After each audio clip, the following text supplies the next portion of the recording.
aquilo que precisamos para que a nossa vida venha a ser edificada, para que a nossa vida venha a ser exaltada assim, na presença do nosso Senhor e Salvador Jesus Cristo. Porque é o que nós necessitamos, é o que nós precisamos. Porque nós somos dependentes de Deus. Sabe, Senhor? Porque nos dias que estamos vivendo, nós vemos que o amor de muitos está se esfriando. O amor de muitos estão se acabando, está enfraquecendo cada dia mais. Mas nós, que conhecemos a palavra de Deus, sabemos o que precisamos, sabemos o que necessitamos da misericórdia do Senhor. E a misericórdia de Deus é a causa de nós não sermos consumidos. Por isso, meu irmão, minha irmã, nós estamos no momento de ouvirmos o que Deus quer falar aos nossos corações. Não que nós merecemos, algo da parte de Deus, merecemos que o Senhor venha falar conosco o que nós queremos ouvir. Mas que o Senhor venha falar aos nossos corações o que nós precisamos ouvir para que o nome do Senhor venha a ser glorificado através da nossa vida. E eu tenho certeza, meu irmão, minha irmã, que o Senhor Ele já tem preparado a palavra certa para mim, para você, a palavra que nós precisamos ouvir, A palavra que que a nossa alma necessita, o que nós necessitamos ouvir para que a nossa vida seja edificada, porque nós passamos por momentos difíceis em nossa vida. Mas Deus Ele é tão fiel, tão maravilhoso, que Ele faz a sua palavra se cumprir em nossas vidas. Ele faz a sua palavra se cumprir em nossas vidas dia após dia. Merecer, nós não merecemos. Como nós falamos agora, Mas necessitamos da misericórdia do Senhor. Necessitamos da compaixão de Deus. Sabemos que Ele é fiel, E Ele cumpre em nossas vidas a sua palavra.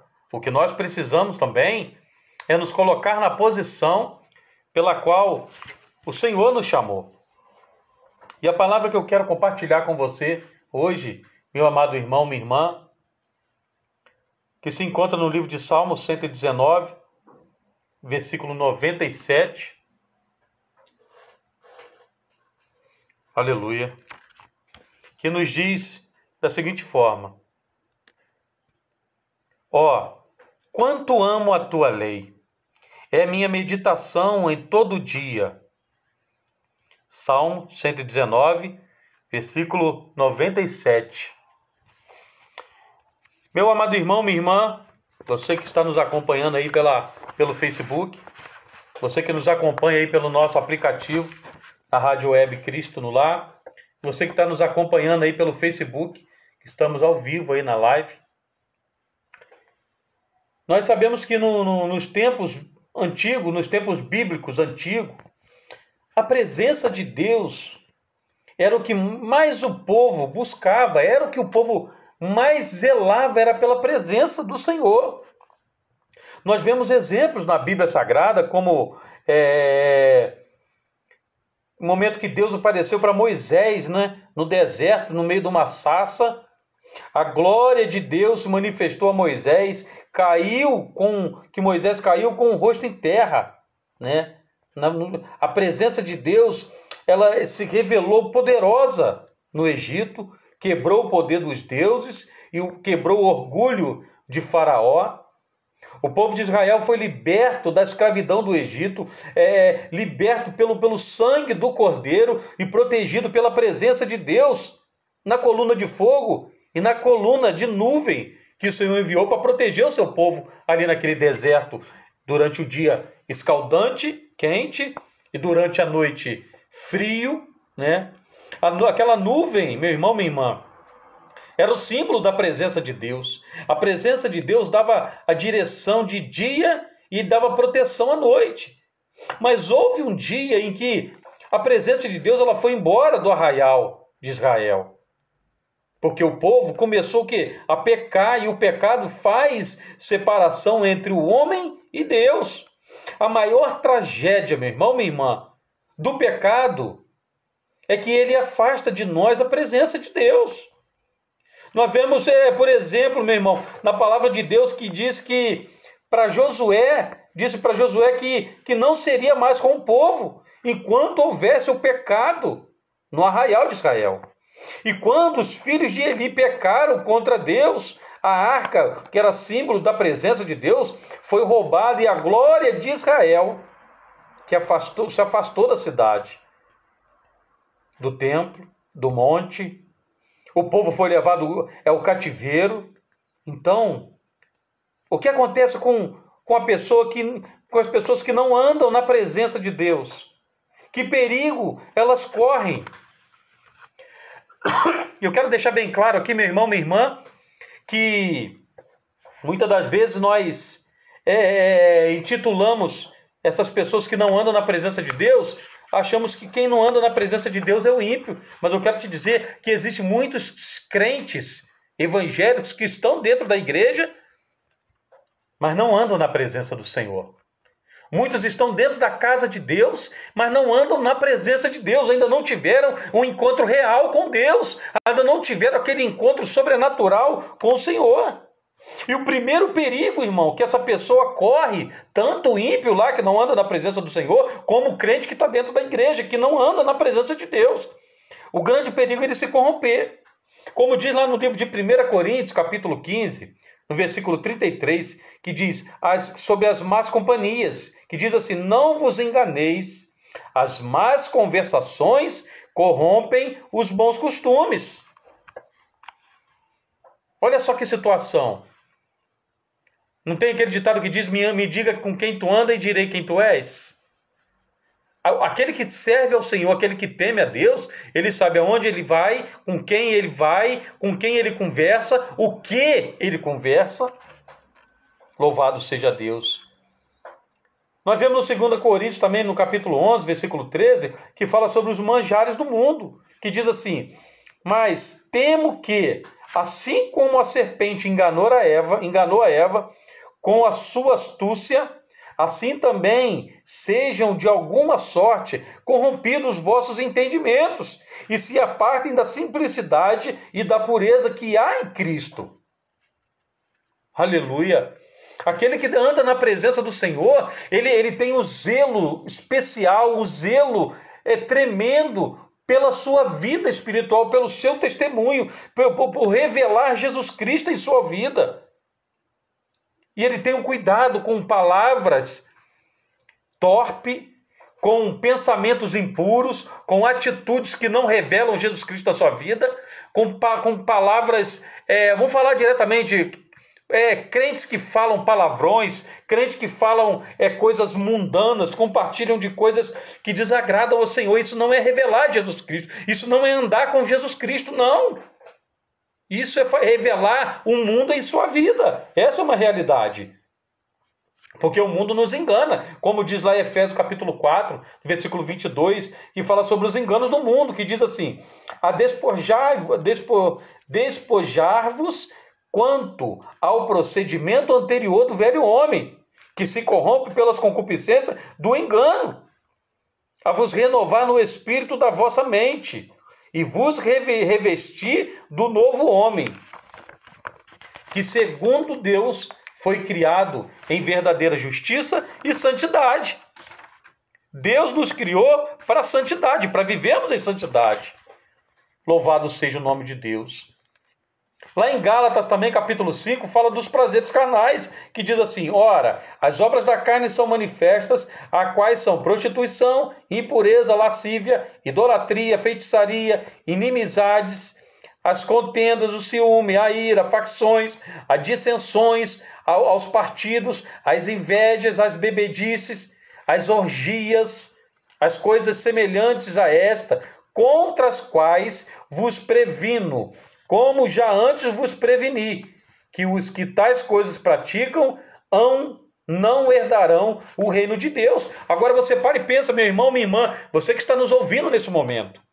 Labassuri de Comenés, aleluia. Se você tem uma mente impura, se você tem uma língua que é impura, que vive falando palavras torpes, vive falando o que o mundo fala, os seus pensamentos são pensamentos mundanos, o seu coração está manchado com desejos carnais, desejos mundanos, eu quero te falar, você está indo para o inferno. Eu quero te dizer, você está caminhando a passos largos para o inferno, porque o céu não é lugar de pessoas assim. Aquele que está em Cristo, nova criatura é. As coisas velhas se passaram. Você não é mais do mundo, meu irmão. Você não pertence mais ao mundo. Você é uma nova criatura. Ou você se esqueceu disso? Aleluia. O segundo perigo, irmão, é a frieza espiritual. Olha lá a palavra do Senhor no livro de 1 Reis, no capítulo 18, versículo 21, que fala sobre hesitar em dois pensamentos. Elias, irmão, diz assim, ó: e Elias se chegou a todo o povo e disse: até quando cocheareis entre dois pensamentos? Se o Senhor é Deus, seguiu, mas se Baal, seguiu. O povo, porém, não lhe respondeu nada. Sabe por quê? O povo continua, o mundo, ele é separado de Deus, ele está separado de Deus, ele está afastado de Deus, porque o seu coração tem outras coisas. E isso eu quero falar com você também, meu irmão, minha irmã, nesse momento que está nos ouvindo, preste atenção, como está a sua vida com Deus. Será que você verdadeiramente tem adorado o Senhor? Será que você verdadeiramente tem revelado Jesus Cristo na sua vida? Será que verdadeiramente Deus é Deus na sua vida? Ou você tem dividido a sua vida com o mundo? Você tem dividido a sua vida com Baal? Deus conhece a sua vida. Já pensou você viver uma vida inteira na casa de Deus, da igreja, servindo ao Senhor, trabalhando ali na obra, e chegar naquele grande dia, você ouvir aquela palavra que diz: apartai de mim, maldito, por fogo eterno, que eu não te conheço? Olha que perigo. Lá em João, capítulo 15, versículo 14, nós vemos que diz assim: vós sois meus amigos, se fizerdes o que eu vos mando. Olha, nós não pertencemos a nós mesmos, não. Nós somos propriedade divina, nós somos propriedade de Deus, nós somos cidadãos do céu, nós somos escolhidos por Deus, nós fomos chamados pelo Senhor, nós fomos lavados e remidos pelo sangue do Cordeiro. Então nós devemos obediências a Deus, precisamos viver da maneira que agrade ao Senhor. Aleluia! Louvado seja Deus! E essas pessoas que andam ao contrário, elas são raquíticas, espiritualmente falando. 1 Coríntios capítulo 3, versículo 1, que diz: e eu, irmão, não vos pude falar como a espirituais, mas como carnais, como a criancinhas em Cristo. Leite vos dei por alimento, e não comida sólida, porque não podeis suportar, nem ainda agora podeis. Por enquanto ainda sois carnais, pois havendo entre vós inveja e contenda, não sois porventura carnais, e não estáis andando segundo aos homens? Olha a exortação do apóstolo Paulo aí, irmãos.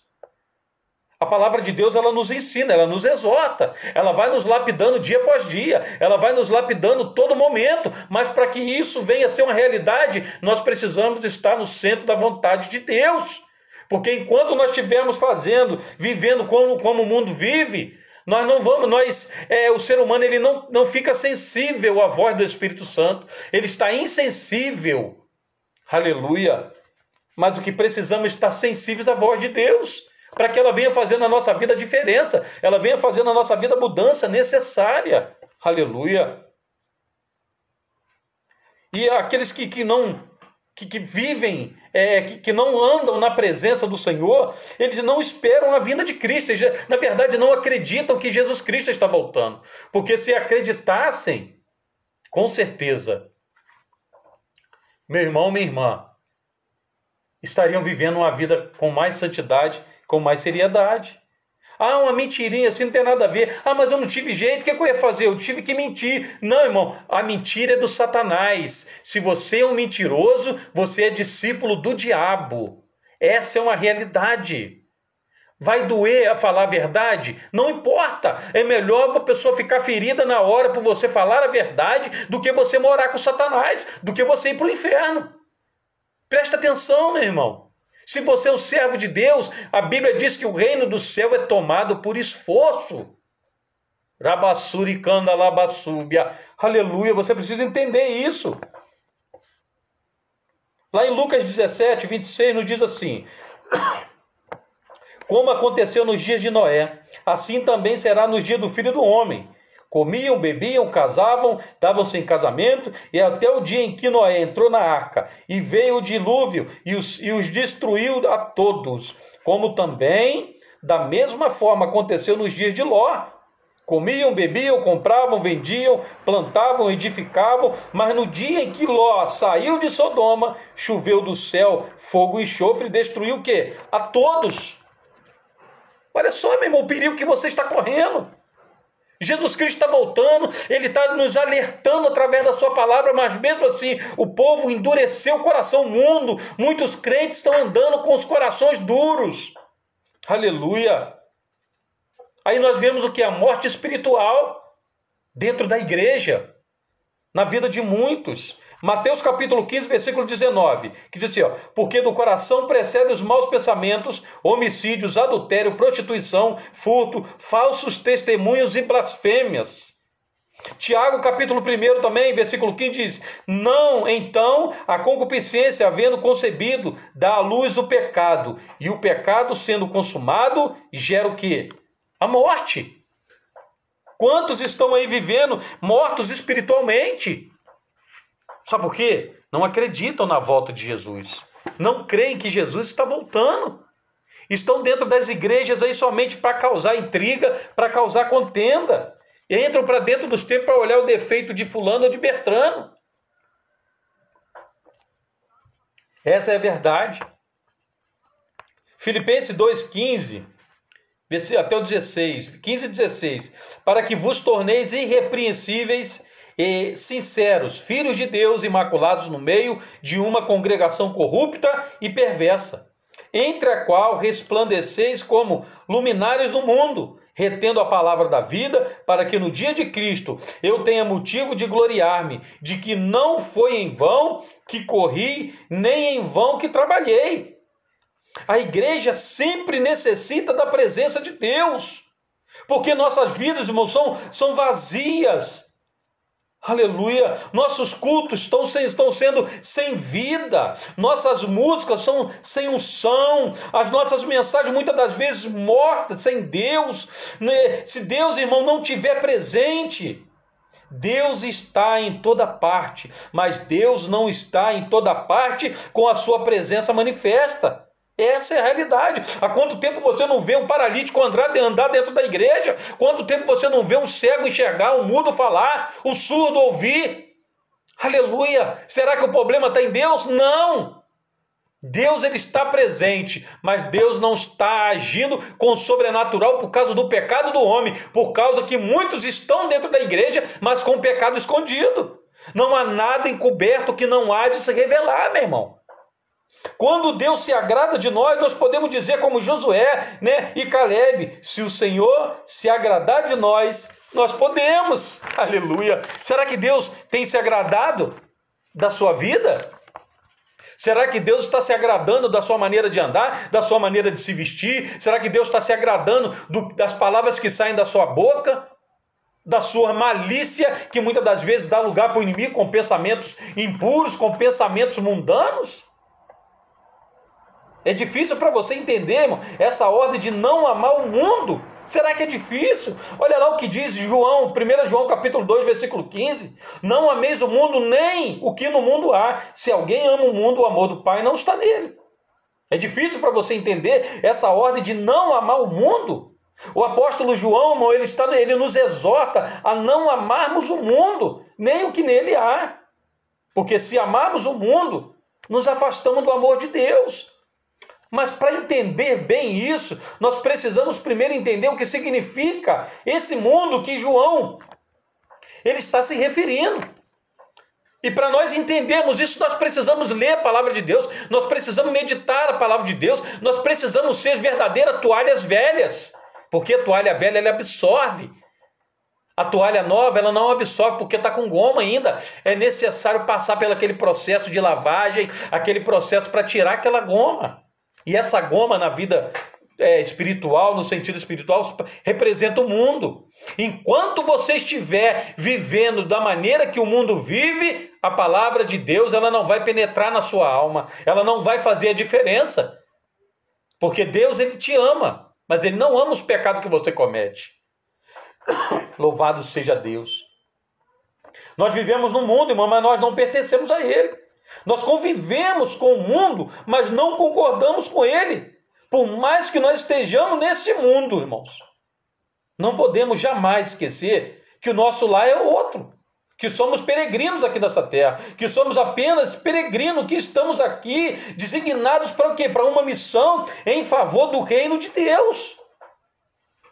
Louvado seja o nome do Senhor. Quando o apóstolo João ele nos exorta a não amar o mundo, ele nos ensina que nós não devemos ser condizentes com as coisas desse mundo.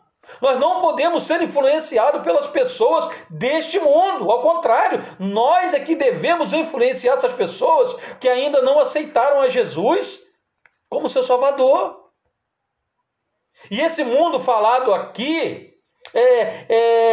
não é o globo terrestre, irmão, conhecido como planeta Terra. Nós estamos falando do mundo como um sistema, né, com seus costumes pagãos, libertinos, suas atrocidades, a propensão para o mal e a negação da cruz de Cristo. Nós devemos andar de braços abertos com esse mundo. Não devemos andar. Precisamos nos afastar desse sistema mundano e revelar Jesus Cristo na nossa vida. Mas isso, meu irmão, minha irmã, não significa que nós devemos ignorar as pessoas do mundo.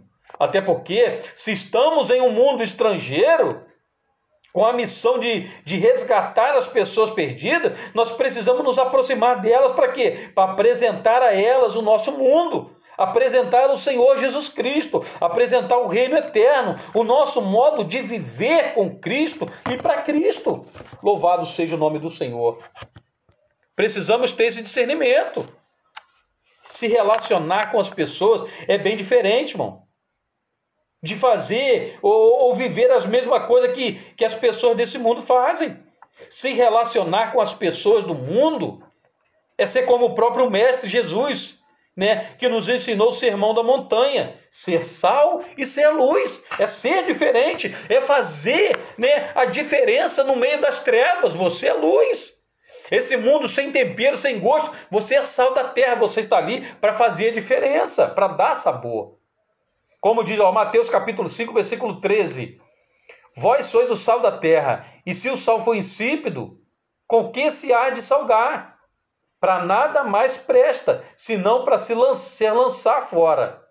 E se for pisado pelos homens, vós sois a luz do mundo. Não se pode esconder uma cidade edificada sobre um monte. O mundo, irmãos, é só trevas.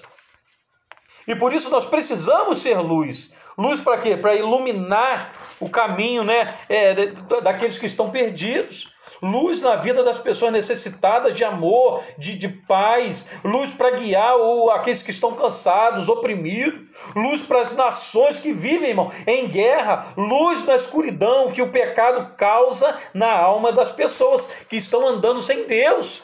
E você precisa ser luz, não só no mundo, não. Você precisa ser luz dentro da sua casa. Você precisa ser luz dentro da igreja. Você precisa ser luz e sal da terra aonde você colocar a planta dos seus pés. O mundo também está podre, irmãos, por causa da maldade do pecado. Por isso somos o sal da terra, para dar sabor e conservar. Mas não são todos que estão querendo isso. Muitas das vezes você está dentro da igreja e tem alguém sentado do seu lado que está ali totalmente em trevas. E você, como luz e sal, você vai fazer diferença na vida daquele seu irmão. Antigamente, em tempos remotos, né, em que não existia o conforto da geladeira, do freezer, o sal, irmão, era usado para conservar os alimentos, para que eles não apodrecessem. Sabe por que esse mundo ainda resiste, mesmo diante de tanta podridão, meu irmão, minha irmã? Porque ainda existem os remanescentes, aqueles que fazem a diferença e dão um sabor, dão um tempero a esse mundo. Nós, a igreja de Cristo, lavada e remida pelo sangue do Cordeiro, estamos nessa terra unicamente, irmãos, para fazer a diferença nela, para influenciar as pessoas com o nosso comportamento, com a nossa mensagem inspirada pelo Espírito Santo, levando elas para o reino eterno por meio do Espírito Santo, que é capaz de convencê-las, né, dos seus pecados, e por meio de Jesus Cristo, e o seu grande sacrifício na cruz, salvando vidas, salvando a todos quantos aqueles que creem no nome do Senhor e Salvador Jesus Cristo. E é por isso, meu irmão, minha irmã, que o cristão ele deve viver nesse mundo para acompanhar a moda. Ele tem que se afastar, ele não tem que acompanhar a moda desse mundo. Porque fazendo assim ele está se igualando ao mundo. Aí muitos usam aquela palavra lá para poder, aquele ditado, né? Me fie de tolo para ganhar os tolos. Na verdade, o seu coração já está no pecado. O seu coração já está no mundanismo. E ele usa isso para poder se defender. Essa é uma realidade. Mas nós estamos aqui, nesse mundo, para mudar e transformar a vida. É para isso que fomos chamados, para fazer a diferença, enquanto nós vivemos aqui. E é por isso também, meu irmão, minha irmã, que na maioria das vezes seremos desprezados, levar a bandeira de Cristo, irmão, e recusar os prazeres carnais, nos fazem que anormais. O mundo vai zombar de você perante a sociedade, irmão, e assim somos humilhados, rejeitados, somos desmoralizados. Mas nós sabemos que a verdade é uma só. Cristo está conosco e tudo sofremos por amor a Ele e a sua obra, aguardando o que? A recompensa da vida eterna. Eu perguntar para você agora, meu irmão, se você quer ter a vida eterna, se você quer morar no céu, claro que você vai dizer que quer. Mas para você morar no céu, para você ter a vida eterna, você tem que recusar os prazeres desse mundo. Tem pessoas se moldando ao mundo para poder agradar o mundo, para ter uma vantagem financeira, para ter uma vantagem em alguma coisa. Ele se iguala ao mundo, está caminhando a passos largos para o inferno. Aquele que está em Cristo é nova criatura. O reino do céu é tomado por esforço. Precisamos ser diferentes. Nós somos diferentes. Quando a Bíblia diz que eu sou luz do mundo e sal da terra, é porque falo que nós fazemos a diferença. Nós não nos igualamos a esse mundo cheio de pecado. João capítulo 15, versículo 19, que diz assim: se vós fosseis do mundo, o mundo amaria o que era seu. Mas porque não sois do mundo, antes eu vos escolhi do mundo. Por isso é que o mundo vos odeia. Agora, você quer viver em paz com o mundo, meu irmão? Com o sistema do mundo? Quer viver em paz com o mundo? Vai desagradar a Deus. E desagradando a Deus, o inferno vai ser o seu lugar. Essa é uma realidade. Eu tenho que te falar dessa maneira, porque não tem como ficar fazendo rodeio. Eu tenho que ser sincero com você dentro da palavra de Deus. Se você vive diferente como servo do Senhor, você tem uma grande chance de ir para o céu. Agora, se você está andando como o mundo anda, desagradando a Deus, a sua morada vai ser com Satanás. Essa é a realidade. E que possamos nos lembrar dessas coisas, irmão. Abominar o pecado, claro. Sempre, mas jamais abandonar o pecador. Recusar os banquetes mundanos, mas sempre que necessário, ajudar o necessitado a estender a mão àquele que está caído. Louvado seja Deus. A palavra de Deus é um livro tremendo, irmão. E, aliás, a Bíblia é uma biblioteca, né, porque ela tem tantos outros livros. A Bíblia vem do grego bíblos, irmão, por causa do quê? De uma cidade fenícia, que tinha o mesmo nome, considerada um grande centro produtor de papiros, de pergaminho, na produção de livros.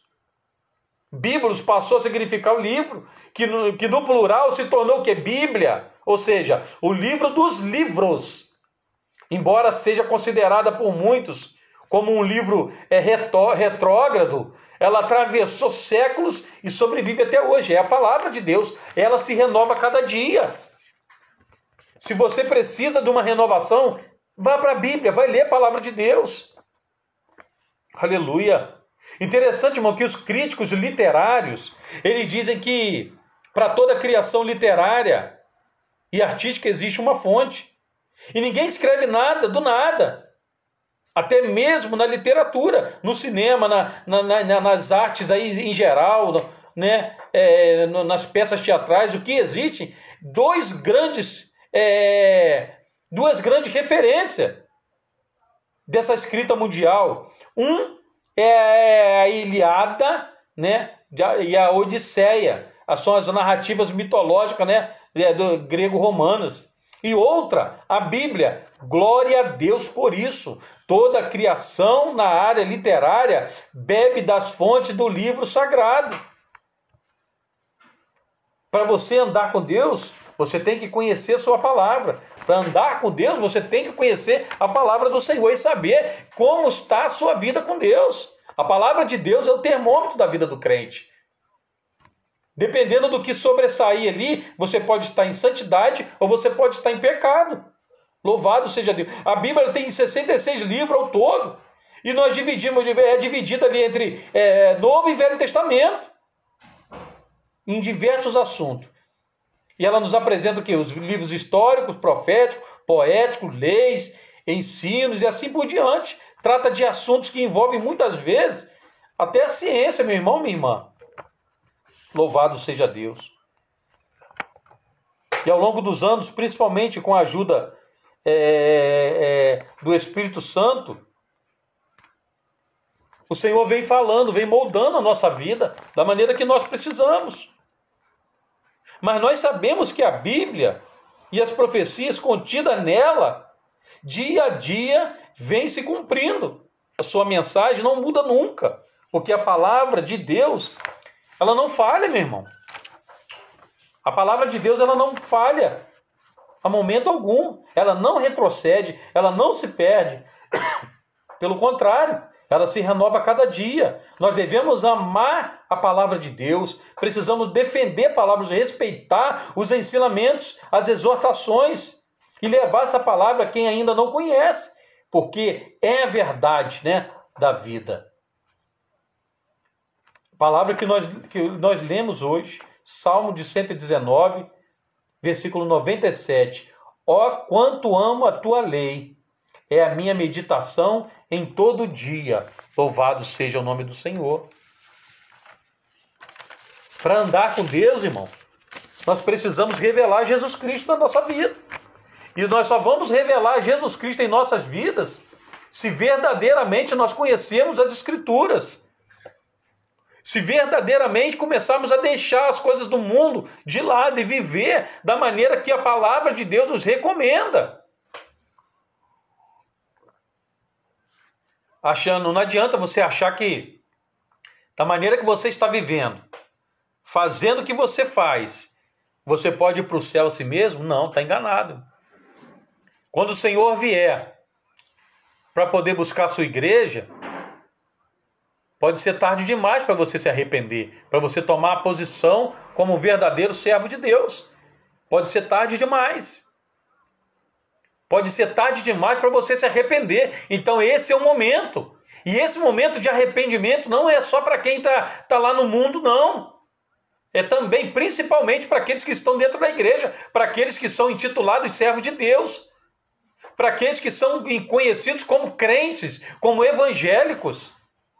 Nós somos o sal da terra e a luz do mundo. Precisamos viver de maneira que agrade a Deus e desagrade o mundo. O mundo vai nos perseguir, o mundo vai nos maltratar, vai falar mal de você, porque você anda na contramão dele, porque você é diferente, porque você é a nova criatura. viver para agradar o mundo e desagradar a Deus é caminhar para o inferno, meu irmão. Essa é uma realidade. É caminhar para o inferno. Não é esse o ensinamento que Jesus deixou para você, não. Não é esse o ensinamento que o Senhor deixou para que você ministrasse aquelas vidas que muitas das vezes param para ouvir uma palavra através da sua vida. Aleluia. Vamos parar para pensar, será que eu estou agradando a Deus? Será que Deus está sentindo a minha falta? Será que Deus está sentindo saudades de mim? Ou será que eu já estou afastado de Deus e não tinha visto isso ainda? É momento de tomar posição. A palavra de Deus está se cumprindo. Ser servo de Deus vai muito além do que às vezes nós imaginamos. Do que seja, meu irmão, minha irmã. Tome posição hoje. Não deixe para amanhã. Pode ser tarde demais. O Senhor te chama hoje para tomar posição. Tome posse dessa palavra na sua vida hoje. Meu irmão, minha irmã. Que Deus te abençoe e te guarde. Que Ele faça resplandecer o seu rosto sobre ti e te dê a bênção em nome do Senhor Jesus. Deus te abençoe e te guarde. E até a próxima, se assim o Senhor nos permitir. Medite na palavra de Deus, que eu tenho certeza que a palavra do Senhor, ela tem o poder de transformar a sua vida. Que você venha a ser um verdadeiro servo de Deus. Deus te abençoe.